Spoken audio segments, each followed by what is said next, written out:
Good morning students. तो आज मैं कक्षा 12वीं से आपको पाठ नंबर 18 जिसका शीर्षक है श्रम विभाजन और जाति प्रथा, लेखक हैं बाबा साहब भीमराव अंबेडकर। तो इससे पहले मैंने आपको इस पाठ का सार और इसके कुछ प्रश्न उत्तर समझा दिए हैं। तो आज हम उससे आगे के जो प्रश्न उत्तर हैं वो मैं आपको समझा रही हूँ। यानी पाठ्य पुस्तक के जो अभ्यास के प्रश्न उत्तर हैं जो पाठ के पीछे दिए जाते हैं वो प्रश्न उत्तर मैं अब आपको समझा रही हूँ। तो बच्चों ध्यान से वीडियो को देखोगे, सुनोगे और समझने का प्रयास करोगे। तो इसमें पहला प्रश्न जो दिया है, जाति प्रथा को श्रम विभाजन का ही एक रूप न मानने के पीछे अंबेडकर के क्या तर्क हैं। यानी उन्होंने क्या कहा है। उनका कहना है कि जाति प्रथा श्रम विभाजन का एक रूप नहीं है। यह श्रम के बजाय मनुष्यों का अलग अलग वर्गों में विभाजन है। यानी जाति के आधार पर ही उसका पेशा निर्धारित करना ये सही नहीं है, बल्कि ये उनका अलग अलग वर्गों में विभाजन है जिसमें एक से दूसरे को नीचा समझा जाता है। अब कुछ पेशे ऐसे हैं तो उन्हें ये माना जाता है भी ये तो निम्न जाति के लोग हैं, मतलब इनके साथ बात नहीं करनी, इनके साथ बैठना नहीं है, इनके साथ बैठ के खाना पीना नहीं है।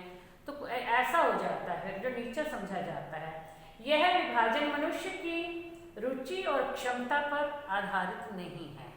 मतलब मनुष्य को उस वह काम करने में कोई इंटरेस्ट है, रुचि है या नहीं है, ये उस पर आधारित नहीं है, बल्कि ये पेशा उस पर जो पैतृक पेशा थोप दिया जाता है। तो ऐसा नहीं चाहिए। इसमें मनुष्य को अपनी इच्छा अनुसार पेशा करने की तथा जरूरत होने पर पेशा बदलने की अनुमति नहीं होती, भले ही इसके कारण उसे भूखा भी क्यों न मरना पड़े। यानी उसका वो काम नहीं चल रहा और वो अपने पेशे को बदलना चाहता है और कोई और काम करना चाहता है तो उसे इस बात की अनुमति नहीं होती है। लेकिन ये जो सब बातें हैं ये अंबेडकर के समय की हैं, भीमराव अंबेडकर जी थे जब उस समय की हैं। अब जो है स्थिति बदल चुकी है। आज व्यक्ति को पैतृक पेशा अपनाना पड़े ऐसा नहीं है। अब वो अपनी इच्छा के अनुसार कोई भी काम कर सकता है। आज आपने देखा होगा कि बहुत से बच्चे ऐसे हैं जो डॉक्टर बन रहे हैं, बहुत से ऐसे हैं जो इंजीनियर बन रहे हैं, लेकिन इसके लिए उनकी कोई जाति नहीं देखी जाती या उनके पिता का कोई पेशा नहीं देखा जाता। यानी पढ़ाई करी है, अच्छा पढ़ लिए हैं, पढ़ने के बाद उन्होंने टेस्ट वेस्ट क्लियर किया तो वो अपना आगे मतलब वही बन जाते हैं जो वो चाहते हैं। तो अब जो है पैतृक पेशा कोई नहीं अपना रहा है। अब जो बच्चे हैं वो जरूरी नहीं है कि जो उनके पिता काम कर रहे हैं वही काम वो करेंगे, वो अपनी इच्छा के अनुसार जो उन्हें अच्छा लगता है वही काम कर रहे हैं। तो ये जो पाठ है ये डॉक्टर भीमराव अंबेडकर के समय का है। तो उन्होंने लिखा है, उस समय में ये सब होता था तो उसके विषय में है। अब आ जाता है प्रश्न नंबर 2। जाति प्रथा भारतीय समाज में बेरोजगारी व भूखमरी का एक कारण कैसे बनती है। क्या यह स्थिति आज भी है। अब मैंने आपको भी बताया था कि ऐसी स्थिति आज नहीं है। तो ये पहले जो समय था उस समय की बातें हैं। जाति प्रथा के कारण मनुष्य का पेशा उसके जन्म से पूर्व ही उसकी जाति के आधार पर निर्धारित हो जाता है। यानी बच्चे का जन्म किस परिवार में हुआ है, किस जाति में हुआ है और उस जाति का काम क्या है, यानी उसका पेशा क्या है, तो वो बच्चे के जन्म से पहले ही निर्धारित हो जाता है। अभी पिता ये काम कर रहा है तो बच्चा आगे वही काम करेगा, उसका बेटा भी यही काम करेगा। तो ये पहले ही निर्धारित हो जाता है और उसको जीवन भर अपना पैतृक व्यवसाय करना पड़ता है। यानी पूरी जिंदगी जो उसके पिता काम करते थे वही काम वो करना पड़ता है। वह किसी अन्य पेशे में रुचि रखता हो, उसमें पारंगत भी हो, तब भी उसे वह पेशा नहीं तब भी वह पेशा नहीं अपना सकता। यानी कोई ऐसा काम है जिसमें उसकी बड़ी रुचि भी है, ठीक है, और वो उसे करने में निपुण भी है, यानी बहुत अच्छी तरह से कर भी सकता है, लेकिन फिर भी अपने पैतृक पेशे को छोड़ करके वह उस काम को नहीं कर सकता।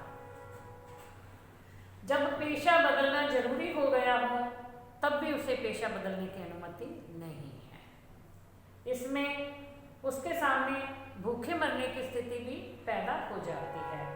अरुचिपूर्ण पेशे में होने से उसे धनोपार्जन में भी कठिनाई होती है, यानी जिस काम को करने में उसकी रुचि नहीं है, उसका मन ही नहीं करता वह काम करने के लिए, तो इससे क्या होता है, वह ज़्यादा धन भी नहीं कमा सकता क्योंकि वो रुचि से काम नहीं करता।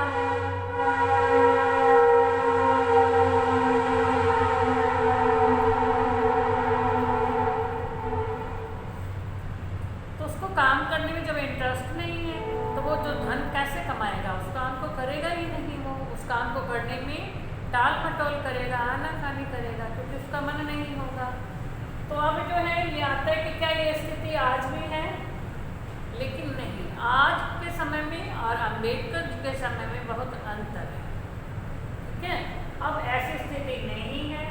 आज जो है जातिगत पेशे को अपनाने की बाध्यता नहीं है।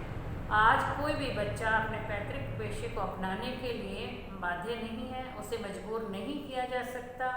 कोई ज़रूरी नहीं है कि आज एक नाई का बेटा जो है वो नाई ही बनेगा, उसे बाल ही काटने होंगे, नहीं, वो पढ़ लिख करके चाहे डॉक्टर भी बन जाए। या एक हलवाई का बेटा डॉक्टर नहीं बन सकता, इंजीनियर नहीं बन सकता, ऐसा नहीं है। ठीक है, तो अब वो स्थिति नहीं है। फिर है प्रश्न नंबर 3, लेखक के मत से दासता की व्यापक परिभाषा क्या है। दासता होता है दूसरों के अधीन रह करके काम करना, दास बन करके काम करना होता है दासता। लेखक के मतानुसार दासता वह स्थिति है जिसमें कोई कानूनी बाध्यता न होने पर भी मनुष्य को दूसरों के द्वारा निर्धारित कर्तव्य तथा व्यवहार को अपनाना पड़ता है। यानी कानून में ऐसा नहीं लिखा होता कि व्यक्ति को ये सब करना चाहिए, कुछ ऐसी स्थितियाँ, कुछ ऐसे काम होते हैं, लेकिन फिर भी उससे दूसरे व्यक्तियों के अधीन रह कर के काम करना पड़ता है, उनके अधीन रहना पड़ता है, वैसा व्यवहार अपनाना पड़ता है। यह स्थिति कानूनी पराधीनता से भिन्न है। इसमें जाति प्रथा की तरह एक ऐसे वर्ग का उदय होना संभव है जहाँ कुछ लोग अपनी इच्छा के विरुद्ध पेशा अपनाने को बाध्य होते हैं। फिर प्रश्न नंबर 4, शारीरिक वंश परंपरा और सामाजिक उत्तराधिकार की दृष्टि से मनुष्य में असमानता संभावित रहने के बावजूद अम्बेडकर समता को एक व्यवहार्य सिद्धांत मानने का आग्रह क्यों करते हैं? इसके पीछे उनका क्या तर्क है? डॉक्टर अंबेडकर को ज्ञात है, ज्ञात मैंने होता जानना, यानी कि वे जानते हैं कि शारीरिक वंश परंपरा क्या है, यानी उस कुल में जन्म लेना, जिस कुल में जन्म लेते हैं तो वही पेशा अपनाना, तो ये है। अब कहते हैं कि शारीरिक वंश परंपरा तथा सामाजिक उत्तराधिकार की दृष्टि से मनुष्यों में असमानता होना संभव नहीं है, परंतु उनका आग्रह है कि समता को एक व्यवहारिक सिद्धांत माना जाना चाहिए। समता मतलब समानता, यानी सबके साथ समान व्यवहार करना चाहिए, सब व्यक्तियों को समान अधिकार मिलने चाहिए। प्रत्येक व्यक्ति को समाज में अपनी प्रतिभा के विकास तथा क्षमता के प्रदर्शन का समान अवसर मिलना चाहिए। किसी वंश में जन्म लेना अथवा सामाजिक परंपरा मनुष्य के वश की बात नहीं है। अब किसी वंश में जन्म लेना मनुष्य के वश की बात थोड़ा ही है कि बच्चा किस मतलब घर में जन्म ले रहा है, किस जाति में जन्म ले रहा है, ये थोड़ा ही है। ये जाति पाति के भेदभाव तो सब बाद में होते हैं, पहले तो जो बच्चा वो बच्चा ही रहता है, बच्चे को भगवान का रूप माना जाता है, तो उसका जन्म जो है किस घर में हुआ है, किस जाति में हुआ है, इसका उसे कुछ पता नहीं होता। इसलिए इस आधार पर भिन्न व्यवहार करना उचित नहीं है। सही में अगला प्रश्न 5वां, सही में अंबेडकर ने भावनात्मक समत्व की मानवीय दृष्टि के तहत जातिवाद का उन्मूलन चाहा है, यानी जातिवाद को खत्म करना चाहा है, जिसकी प्रतिष्ठा के लिए भौतिक स्थितियों और जीवन सुविधाओं का तर्क दिया है। क्या आप इससे सहमत हैं? डॉक्टर अंबेडकर जातिवाद का उन्मूलन चाहते थे, जातिवाद को खत्म करना चाहते थे, मिटाना चाहते थे। ऐसा कहना भावनात्मक समत्व तथा मानवता की दृष्टि से आवश्यक है। उनका कहना है कि किसी भी व्यक्ति का किसी वंश में जन्म लेने में उसका कोई योगदान नहीं होता। मतलब बच्चे का किस वंश में, किस कुल में जन्म हुआ है, इसमें उसका कोई योगदान नहीं होता, उसे नहीं पता होता है। मनुष्य किसी उच्च कुल में जन्म लेने मात्र से अच्छे व्यवहार का अधिकारी बन जाता है। यानी यदि उच्च कुल में जन्म लिया है तो वो जो है बड़े उच्च जाति का व्यक्ति हो गया और उसका व्यवहार भी अच्छा होगा, उसे सब लोग पूछेंगे। और यदि निम्न कुल में जन्म ले लिया तो उसका व्यवहार अच्छा नहीं होगा, ऐसा नहीं होता है। इसलिए अंबेडकर का यह कहना उचित है कि पहले जाति प्रथा का उन्मूलन हो, यानी जाति प्रथा को खत्म किया जाए, सभी को अपनी प्रतिभा के विकास के समान अवसर मिले, तब उनके बीच स्वस्थ स्पर्धा के आधार पर उनके कार्यों का मूल्यांकन किया जाए, सभी को समान अवसर दिए जाए। फिर जो है अपनी प्रतिभा के अनुसार, यानी बच्चा जो है कौन सा व्यक्ति, अब जब पेपर देने जाते हो, टेस्ट देते हो, टेस्ट में अच्छे नंबर आ गए हैं, टेस्ट क्लियर हो गया, तब आगे जो है उसको एडमिशन मिलता है। तो इसी तरह से यानी स्पर्धा के यानी मुकाबला जो है आपस में होना चाहिए। समान भौतिक स्थितियों तथा जीवन सुविधाओं में जो श्रेष्ठ सिद्ध हो वही उत्तम व्यवहार का अधिकारी माना जाता है। अब जो टेस्ट क्लियर कर लेता है तो वही उसका ही आगे जो है एडमिशन हो जाता है, जो नहीं कर पाता उसका एडमिशन नहीं होता है। अब फिर छठा प्रश्न है इसका, अंतिम प्रश्न है ये।